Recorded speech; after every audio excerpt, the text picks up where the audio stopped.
you see there the people reacting to this. Speaking of the people reacting, we've got a great guest now to ask about this.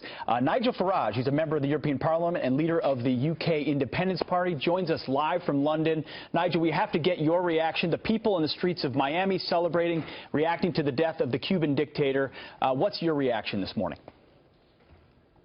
Well, Castro was proof, wasn't he, that state socialism makes people poorer and makes the world a more dangerous place. And, you know, it may be over 50 years ago, but let's not forget the Cuban Missile Crisis was the closest that the world came to nuclear catastrophe. So whether it's in good taste to celebrate someone's passing or not is another issue, but I kind of get it. Yeah, and Nigel, as a leader of the Brexit movement, you, of course, just recently met here in New York with President-elect Donald Trump, and during the campaign here in the U.S., he talked about rolling back some of the executive actions by President Obama in terms of opening relations a bit with Cuba. What's your sense about how the incoming U.S. president may approach all of this? Well, it's tough to tell because, you know, was Fidel Castro behind the scenes still pulling the strings, or was his brother, you know, actually genuinely running it? I just think that if Cuba, I think what President Trump, when he's in, will want to see is Cuba actually now, with the passing of Fidel Castro, moving into the 21st century, becoming democratic, and then I think there could be good relations.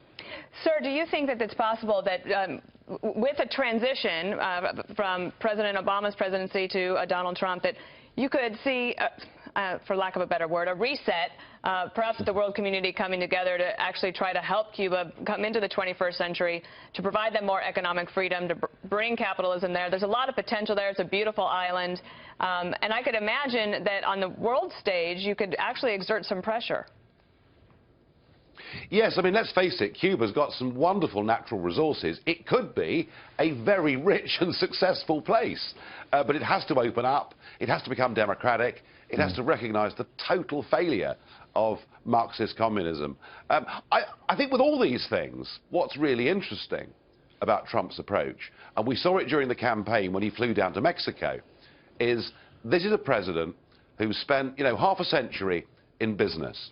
He's spent his life sitting round the table, meeting people, you know, and thrashing out deals. And I think the change of style will be that Trump will show himself to be open to go and meet all sorts of people, whether on the face of it they look friendly or not. And I think that will be a very good, positive thing, and it will cast America across the whole world in a very positive light. Nigel, to your point, I wonder whether, despite some of the tough rhetoric from Donald Trump in the campaign, to perhaps win Florida, as Dana and I were talking about before the show a few moments ago, whether or not now, as you say, he becomes president, and as the master negotiator starts saying, well, you know, one of the Castro brothers is now dead, the other is in his 80s. As you say, this is a failing regime anyway, and maybe he will have more of an open door to Cuba and think that American capitalism flooding into Havana may be something that brings the freedom that you're talking about.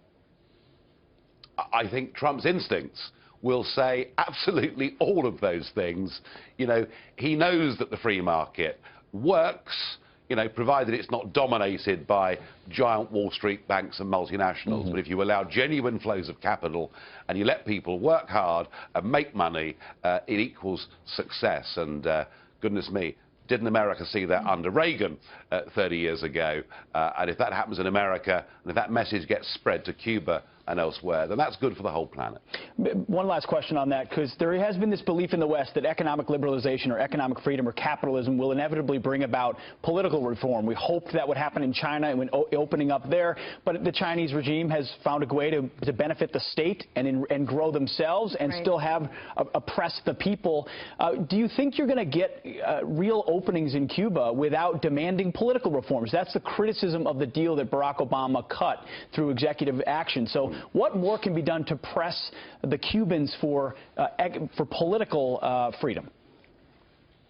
No, I think that's right. I think the capital flows have to follow that political reform.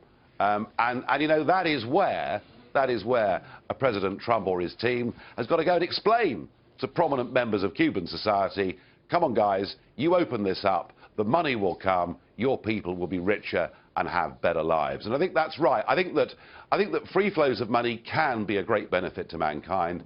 I think the problem in the West that we've got is that just so much of our politics has been dominated not by the idea of free market capitalism, but by the growth of political corporatism. The big banks and the multinationals, virtually in Europe particularly, virtually owning the entire political process. And that's what we here are trying to break down after the Brexit vote. Absolutely. And Nigel, I wonder if we can widen the lens a little bit about this Trump transition.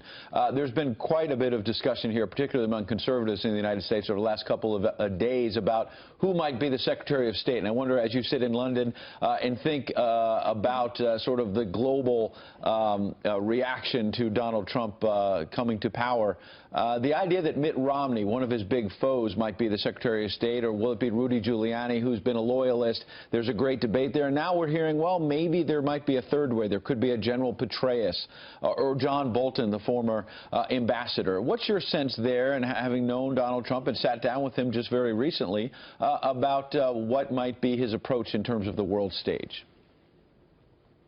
Well, of course, he has two things to do, doesn't he?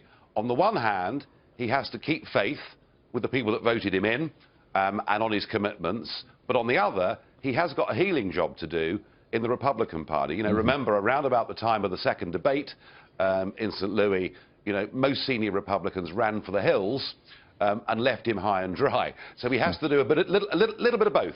He's got to try and get that party back together again. My sense is that the Secretary of State role is so crucial that he needs to have somebody who will recognize that missions like Libya, that missions like Iraq actually made the world a less safe place and led to a vacuum into which ISIS leapt. So I think that to whoever he picks and whatever the view they took on those previous military interventions, he needs to get people now who recognize just knocking out dictators because you don't like them actually can make the world worse and not better. And he also needs somebody who recognizes that whatever we think of Putin as a human being, the West really needs to stop provoking Russia and start sitting around a table and having a conversation with them. Well, Mr. Farage, you talked about widening the lens, widening it even further. You know, you have the moment of Brexit, you have the moment of Trump's election, then you have the implementation, which is the difficult part. And there's plenty of roadblocks that have run into the, you know, actually leaving the EU, just like the press and others here criticizing what they call disarray in the transition. What are the techniques you see from opponents of these movements that they're using to sort of stymie progress on a Brexit or stymie progress on a President-elect Trump? Well, we've got Jill Stein attempting legal actions to try and overturn results. But I have to say, you know, I'm not taking that too seriously. And ultimately, Trump's victory is such that he will be in charge of the people, you know, steering America forward. So there'll be criticisms, there'll be elements of the liberal media who will never accept him, but he's in charge. Our position here is a bit more serious in that the people spoke, but just in the last few days, we've had a former Labour Prime Minister Blair, a former Conservative Prime Minister Major, we've got the current leader of the Liberal Party in this country, all saying they want another referendum because they want to overturn the result. And I could say, well, they're just sore losers, but actually it's a bit more serious than that here. You know, we have got people in our political establishment in Britain who look disdainfully upon the view of ordinary voters. So we are going to have a much bigger battle to get Brexit in place than Donald Trump is going to have to put in place his policies. Nigel Farage, you've certainly covered the globe for us. Some tough talk for both the Castro brothers and Jill Stein. I take my hat off to cover that gamut like that. Thanks for joining us today. Thank you so much. All right.